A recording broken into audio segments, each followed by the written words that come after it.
ভাইরে, শুধু ইফতার আর সাহরি খাওয়ার নাম রোজা না। ইফতার করা আর সাহরি করার নাম কি না? রোজা না।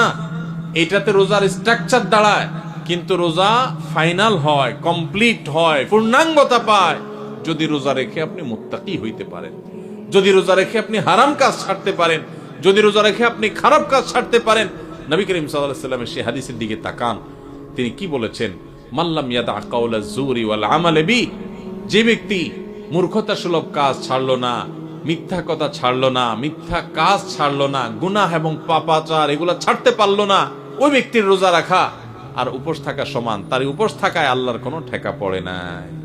অতএব এই বছরের রমজানে আমরা আসেন আগে থেকে পরিকল্পনা করি, ভাইরা আমার, আল্লাহকে সাক্ষী রেখে আল্লাহর সাথে কথা দেই, আল্লাহ এত বছর রোজা রাখছি, তোমার রোজার মর্ম বুঝি নাই, এই বছর আমি রোজার মর্মটা একটু বুঝে রোজাটা সঠিকভাবে রাখবো। চেষ্টা করা যাবে না ইনশাআল্লাহ? আল্লাহ আপনি আমাদের সবাইকে তৌফিক দান করেন।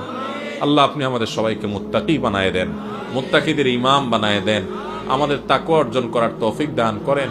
আল্লাহ হারাম ছাড়ার তৌফিক দান করেন, হারামকে না করার তৌফিক দান করেন।